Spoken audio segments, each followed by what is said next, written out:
თავი 25. ადამიანები ჩქარ მატარებლებში იჭრიდებიან, თქვა პატარა პრინცმა. ჯერ კიდევ ვერ მიუხვდარან, რომ ამაოდ ირჯებიან და ერთ ადგილს დგებნიან. მერე დაამატა. წყლის ნაყვაა. ჩვენი ჭა საჰარის ჭას არ ჰგავდა.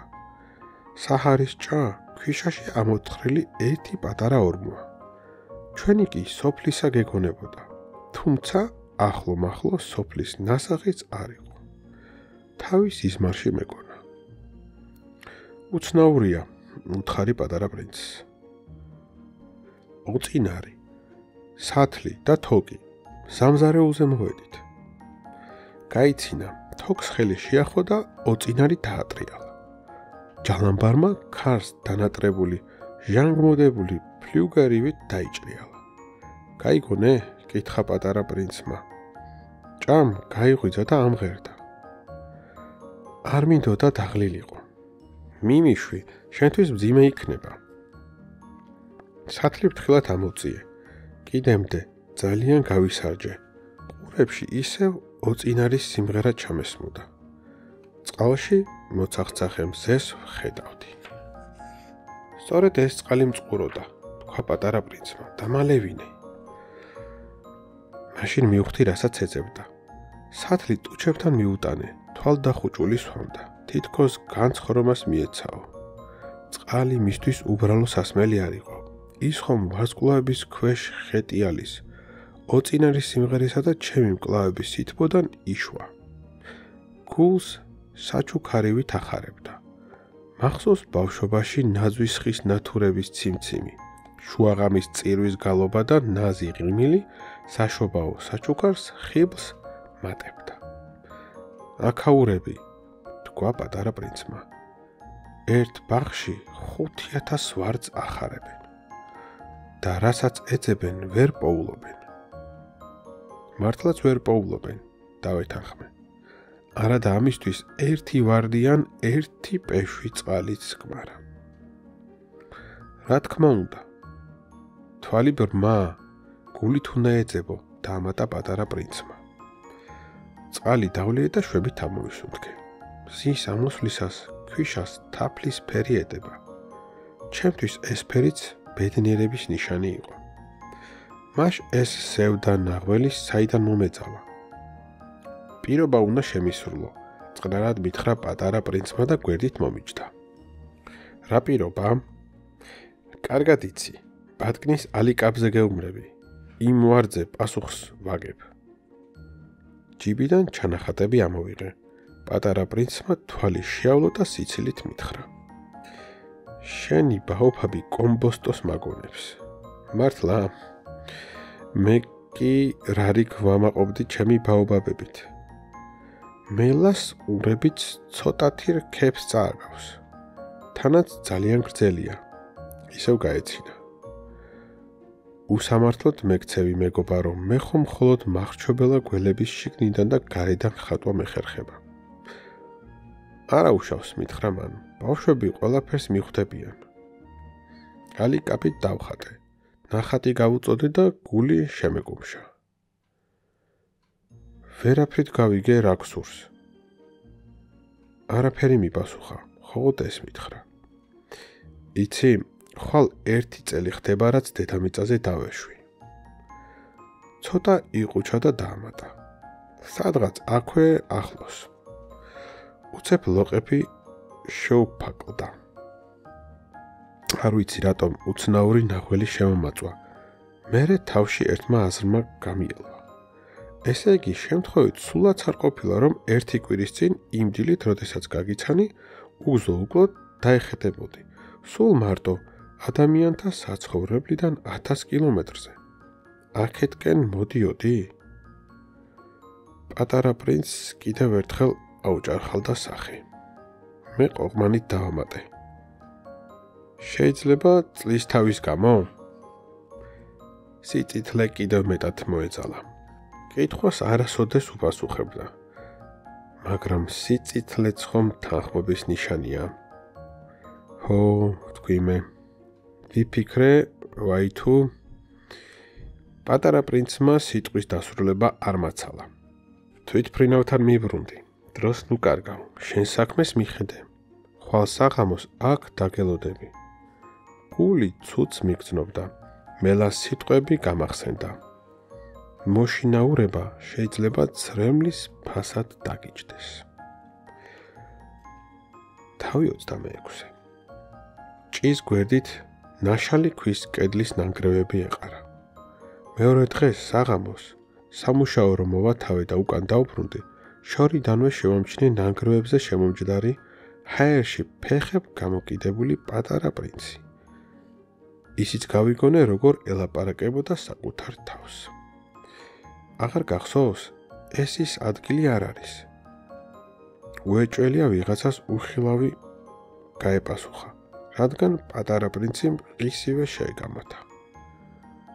დიახ, ზუსტად ამ დღეს იყო, აი, ადგილი კი სხვა. კედელს უახლოვდებოდი, მაგრამ ვერავის ხედავდი და არაფერი მესმოდა. პატარა პრინცი კი ისევ ცხარობდა. რა თქმა უნდა, შეგიძლია ქვიშაზე ჩემს კვალს გახვე. იქ დამელოდე დაღამებისას მოვალ. კედელს 20 მეტრი მაშორებდა, მაგრამ მაინც ვერავის ხედავდი. ძლიერი შხამი გაქვს? დარწმუნებული ხარ, რომ დიდხანს არ მაწვალებ? ადგილზე გავშეშდი. გული ამოვარდნაზე მქონდა, თუმცა ჯერაც ვერაფერს ხვდებოდი. ახლა წადი, თქვა პატარა პრინცმა. უნდა ჩამოვიდე. ძირს დავიხედე და მყისვე გვერდზე გავხდი. პატარა ყვითელი გველი იყო. აი ისეთი 30 წამში სულს რომ გაგაცხებინებს. თავი პატარა პრინცისკენ აღემართა. რევოლვერის ამოსაღებად ჯიბეს წავეტანე და იქითკენ გავიქეცი, მაგრამ ჩემი ნაბიჯების ხმაზე გველი მშვიდად გასრიალდა და ლითონისებრი ჟღარუნით წყალივით გაუჩინარდა ქვიშაში.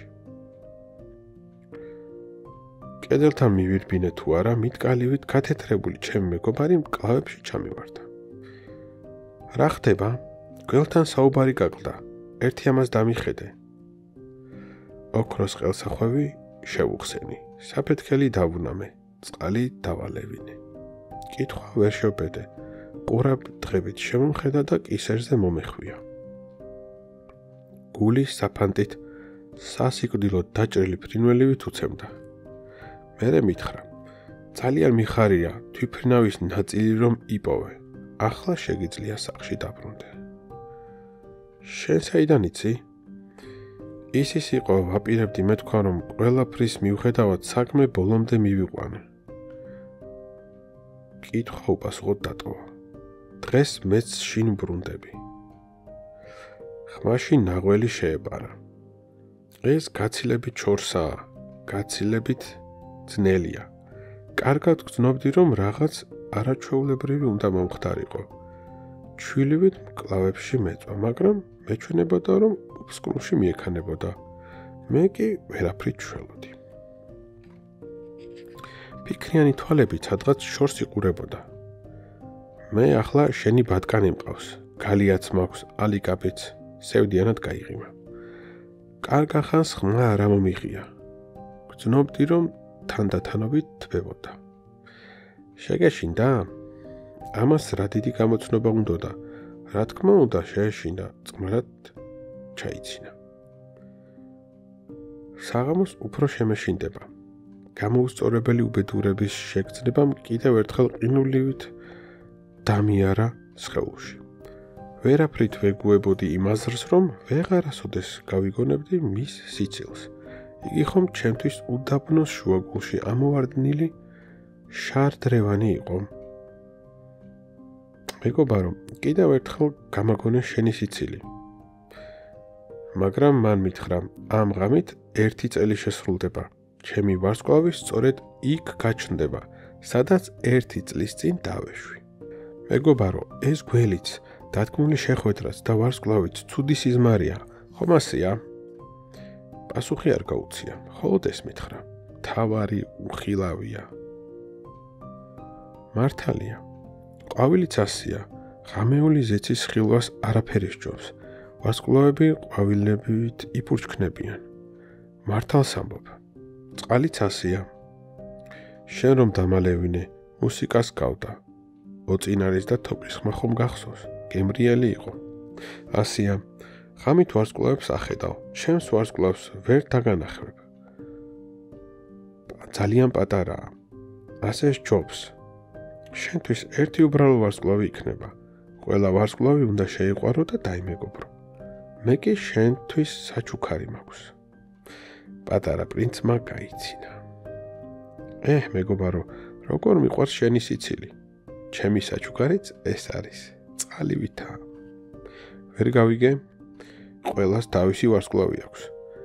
მოგზაურებისთვის ვარსკვლავი ერთგული მეგზურია. სხვებისთვის ერთი პატარა უბრალო მნათობი. მეცნიერებისთვის გამოცანაა. ჩემი ბიზნესმენისთვის ოქროა, მაგრამ ყველა ვარსკვლავი დუმს. ასე თუ ისე შენი ვარსკვლავი ყველასგან გამორჩეული იქნება. მაინც როგორი? ღამით ზეცას რომ შეხედავ, მოგეჩვენება რომ ყველა ვარსკვლავი გიღიმის, რადგან გეცოდინება რომ ერთ ვარსკვლავზე მე ვცხოვრობ და ვიცინი, შენს ვარსკვლავებს სიცილი ეცოდინებათ. კიდევ ერთხელ გაიცინა. როდესაც გულს მოგეშვება, გამიხსნებ და გაიხარებ. ყოველთვის ასე ხდება, მუდამ ჩემს მეგობრად დარჩები. ჩემთან ერთად სიცილი მოგინდება. ზოგჯერ ფანჯარას გამოაღებ, ისე უმიზეზოდ. როგორ გაუცდებიან შენი მეგობრები, როდესაც მიხვდებიან, რომ ზეცას უცინი. ხო და შენც ეტყვი, დიახაც, ვარსკვლავების დანახვაზე მუდამ ვიცინი. იფიქრებენ, გაგიჟებულა და ესაო. ცუდი ღვინი გიყავი. სახე ისე უცინოდა. თითქოს ვარსკვლავების ნაცვლად წკრიალა და მოცინარე ზანზალაკები გაჩუქე. კიდევ ერთხელ გაიცინა. შემდეგ დადინჯდა. ამ ღამით ნუ მოხვალ. ვერ მიგატოვებ. ჩანდა რაღაც აწუხებდა. მოგეჩვენება რომ რაღაც მეტკინა, რომ სადაცაა მოკვდები. ასეც იქნება, ამის სანახავად მოსვლა არ ღირს. ვერ მიგატოვებ. წუხილს ვერა და ვერ იშორებდა. ამას გველის გამო გეუბნები. მეშინია არ გიკბინოს. გველები ბოროტები არიან. თავის სამებლად შეიძლება გიკბინონ. არ მიგატოვებ. ედბაშად დამშვიდდა, თუმცა მეორე კბენისთვის შხამი აღარ ყოფნით. იმ ღამით ისე წავიდა, ვერაფერი გავიგე. ფეხაკრეფით გაიპარა, როდესაც წამოვეწიე, მტკიცე ჩქარი ნაბიჯით მიდიოდა. ხოლოდ ეს მითხრა. მოხვედი? და ხელი ჩამჭიდა. ეტყობოდა, რაღაც ისევ ტანჯავდა. არ უნდა მოსულიყავი. გული გეტკინება, იფიქრებ, მოკვდაო, მაგრამ სინამდვილეში ასე არ იქნება. სიტყვა არ დამცდენია. იცი, წინ გრძელი გზა მიდევს. სხეულს თან ვერ წავიღებ, ძიმია. კრინტს არ ვძრავდი. ბებერი ხის ქერქივით ეგდება მიწაზე. ნუ შეშინდები. არც ისეთი საშინელი სანახავია. ხმას არ ვიღებდი. ცოტათი შეცბა, მაგრამ წამსვე მოიკრიბა მხნეობა. კარგია არა, მეც ავხედავ ვარსკვლავებს. ყველა ვარსკვლავი წყალს ჩამომისხავს ჟანგიანი სათლიდან. ჩუმად ვიყავი. გვარიანად გავერთობით. შენ 500 მილიონი ზანზალაკი გექნება, მე კი 500 მილიონი შადრევანი. უცებ გაჩუმდა და ტირილი წასკდა.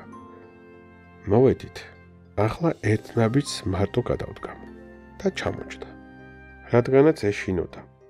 მერე თქვა, იცი ჩემს ყვავილზე პასუხს ვაგებ. სუსტია და მიამიტი. სამყაროსგან თავის დასაცავად 4 არაფრის მაქნისი ეკლის გარდა, სხვა არა აბადი არა. მეც დავჯექი, რადგან ფეხები მეკეცებოდა. ესეც ასე, მორჩა, თქვა პატარა პრინცმა. ცოტა შეყოღმანდა, მერე წამოდგა ნაბიჯი გადადგა. ადგილზე გავშეშდი. პატარა პრინცის კორჭებთან ყვითლად იელვა. სულ ეს იყო, ცოტა ხანი უძრავად იდგა. ყვირილიც არ დასძენია. ძირში მოჭრილი ხესავით დაეცა.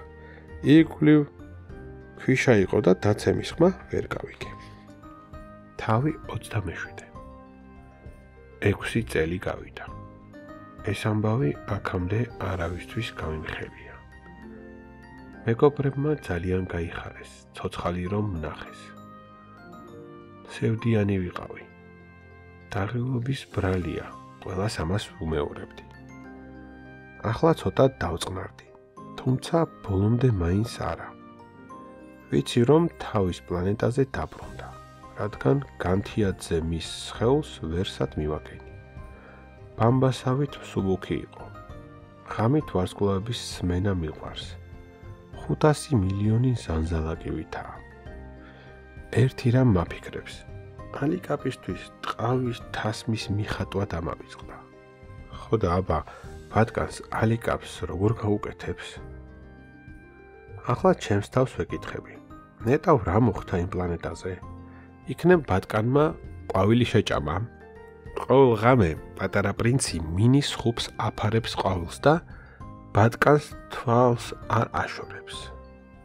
ამას რომ ფიქრობ, ბედნიერი ვარ და ყველა ვარსკვლავი ნაზად მიღიმის. ზოგჯერ ჩემთვის ვამბობ, ყურადღება რომ მოადუნოს, მეტიც არ უნდა. ერთ საღამოს ხუფი დაავიწყდება, ან იქნებ ღამით ბატკანი გამოვიდეს უჩუმრად და ისვე ზანზალაკების სიცილი ტირილად იქცევა. ამ საიდუმლოს ბევრი ვერ ახსნის. თუ თქვენთვის, ვისაც ჩემსავით გიყვართ პატარა პრინცი, ყოველივე ისე დარჩება სამყაროში. თუ კი სადღაც რომელიმე პატარა პლანეტაზე ერთმა ბატკანმა ერთი ვარდი შეჭამა. შეხედეთ ცას, კითხეთ საკუთარ თავს, შეჭამა თუ არა ბატკანმა ყვავილი და თქვენ დაინახავთ, როგორ შეიცვლება სამყარო. დიდები ჩვენს წუხილს ვერ გაიგებენ. ასეთი თვალწარმტაცი და სევდის მომგვრელი პეიზაჟი ამ ქვეყნად არსად მეგულება. წინა გვერდზე რომ არის, ზუსტად იგივეა. მაგრამ კიდევ ერთხელ იმიტომ დავხატე, რომ უკეთ დაიმახსოვროთ. პატარა პრინცი აქ დაეშვა და აქედან გაუჩინარდა. ყურადღებით დააკვირდით, რომ ერთ დღეს აფრიკის უდაბნოში მოგზაურობისას სხვაში არ აგერიოთ. ამ მხარეში ჩავლისას გევედრებით ნაბიჯი შეანელეთ და მხოლოდ ერთი წამით შეჩერდით, ვარსკვლავების ქვეშ. თუ კი ამ დროს ოქროსფერ კულულებიანი ბავშვი მოგიახლოვდათ, გაგიღიმათ და კითხვაზე არაფერი გიპასუხათ, ყველაფერს ადვილად მიხვდებით. თქვენც ნუღარ დაახანებთ, კეთილინებეთ და დარდის გასაქარვებლად მაცნობეთ, რომ პატარა პრინცი დაბრუნდა.